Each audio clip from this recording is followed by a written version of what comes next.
Guys, welcome to November 8th. Happy Saturday. Hey, please comment in the comments of this video and let me know what you're doing this weekend. I always like to hear what people are up to. It's just kind of a fun way to share. And if you comment during this live video, I'm going to try to respond to any live comments. So if you have a question or a comment or something you want to say, definitely throw it in and I'm going to respond by the end. I want to jump right into talking about faith again. Yesterday, we talked about how we are bound and safe and secure by the faith of Jesus Christ, not our own independent faith that we generate, but by his faithfulness and his commitment to us. That's what brings us just grounded security. But I wanted to talk about today, just talk about our participation in that faith. Because I think sometimes when we talk about it's by Jesus' faith that we're safe, secure, and found, we can forget about the equally important other side of the conversation, which is, but we get to participate in that faith. We get to join the faith of Christ, and this is what we call the great dance. Jesus is inviting us to this dance, and it is our joy to respond in faith, committing our lives, surrendering everything, laying everything down at his feet, and participating in the reality that we are included in the Father, Son, and Spirit. And that in our participation of this faith, it actually transforms our lives. We don't just stand there saying, I'm holy, I'm righteous, I'm purified, I'm a new nature. We don't just say it enough times so it becomes real. This is an actual thing that happens. Our lives get redeemed. Like sin is out the window. We get transformed. So many of my friends and family, we look back at our old lives and we just go, I don't even recognize that person. If I was to go back and hang out with Jared in his high school years, I would be like, I'm totally different person. I act different. I think differently. And so, we get transformed through our participation in the faith. So I want to share some verses about faith and then just kind of emphasize the joy of our participation. But let me just pull this up real quick because, when we talk about faith, again, it's important to see faith as the fruitfulness of him. So this verse in Galatians, but the fruit of the Spirit is love, joy, peace, forbearance, kindness, goodness, and faithfulness. What is that saying? It's saying that even faithfulness is a fruit of his Spirit. He's the one that makes faithfulness happen as we just yield and surrender to him. So faithfulness is not our own independent effort, but a fruit of his Spirit moving and working in our lives.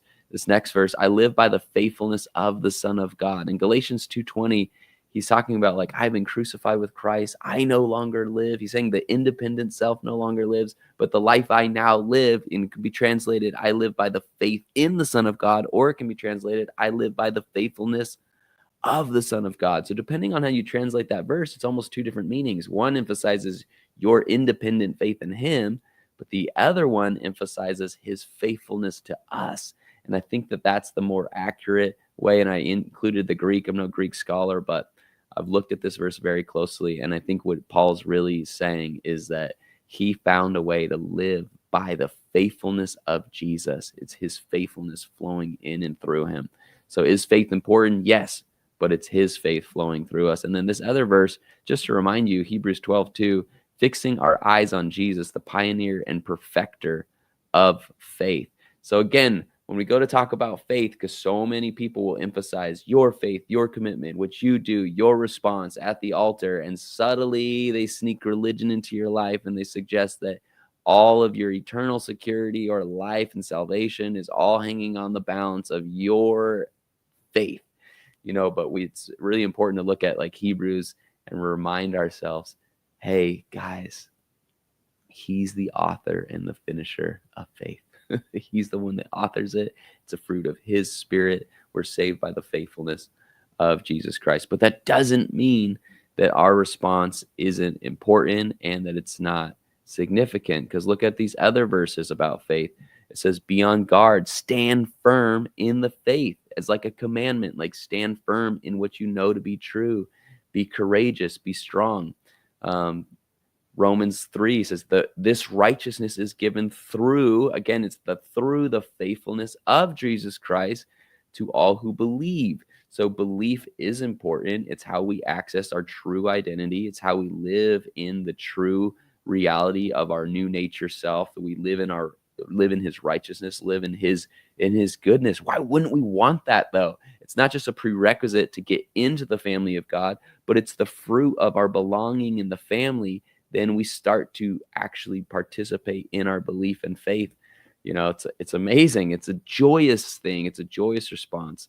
And then in Corinthians 5, it says, "For we live by faith, not by sight." So is faith like a really big deal? Of course it's a big deal. I didn't make the video yesterday to suggest that our faith doesn't matter or that our participation is not significant. It's very significant. It's very important that we do respond to the truth of what he's done on our behalf. But our response doesn't make it true. Our response is the acknowledgement of the truth. When you open up a newspaper and you read news and you go, oh, this is something that's happened. The gospel is the good news that we've been included in Jesus, in his death and resurrection, that we are in perfect hypostatic union with the Father, Son, and Spirit. So we read that news, and then our hearts get excited about that and respond. This is what leads us to co-participate in faith. And so I just want to kind of land the plane there for a second. What is co-participation? If you're I love father-daughter dances. Obviously never been to one, but I love like even just like clips of them. When the father-daughter, they have a father-daughter dance, or at weddings you see the father-daughter dance.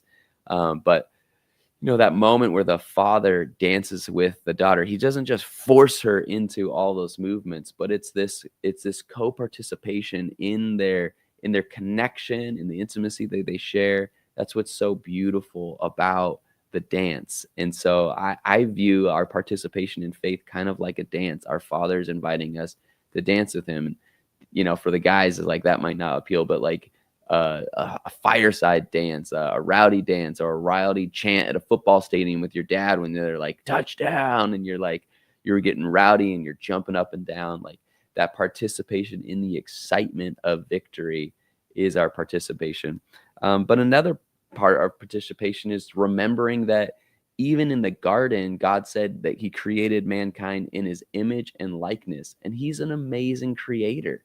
So we're created in the image of a creator, and so part of who we are is to create. So God loves when we participate in creating things in the world. This is why art's so amazing. We've taken the arts and we've kind of just put them in the corner, and we just say, oh, well, if you're an artist, then you can do these. I feel like all of us are so artistic. We just shut that thing down. All of us are capable of singing and dancing and painting, cooking, and there's all kinds of different ways to create, especially in the modern world. There's so many different ways to be an artist. I consider myself like an artist of people. I love creating groups. I love creating atmospheres. I love creating moments, experiences for people to like encounter something beautiful and meaningful in their life. So yeah, art. So what does our faith mean, and what does it look like? It looks like co-participating, co-creating. It looks like service. There's a service element to our faith. If your faith without works is dead, that means like this faith moves me to love the world around me. It moves me to go to Kenya. It moves me to go to different parts of the world. It moves me to go to Tijuana and partner with my friends there, to go to the garbage dumps and minister and bring food and nutrition and joy all over the world. So like wherever you're at today, just know that you are rescued by the faithful love of Jesus, and that you are included in his faithfulness to his Father in the human response of Jesus, and you get to now co-participate in that faith and bring goodness and beauty to the world around you. So that's what I think participation means. Just shout out. I have a friend. His name on YouTube is the Intergalactic Heretic. Love you, bro. Thanks for commenting. Thanks for tuning in. And thanks for all those that watch this video. If you're watching it live, throw a comment so I can respond to you. But if you're watching the rerun this morning, it is kind of early for a Saturday. Watch the rerun and just, again, let me know what you're doing this weekend. Comment and consider sharing this video with your friend. In conclusion, guys, I'm just going to conclude the last 2 days. We are saved by the faithful love of Jesus and what he's done on our behalf. And we get to participate in that wonderful faithfulness. We get to feel his faith within us, flowing through us, bringing love and goodness to the world around us.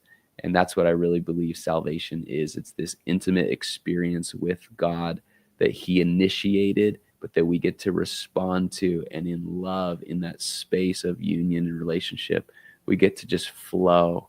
We get to flow with the Lord, and we get to enjoy relationship with him. And that's what's so beautiful and wonderful about life. That's what it means to be a human and enjoy life. So hope you're smiling on this Saturday morning, guys. I'll see you soon. And shout out to all of you. And maybe I'll see you tomorrow. All right. See you.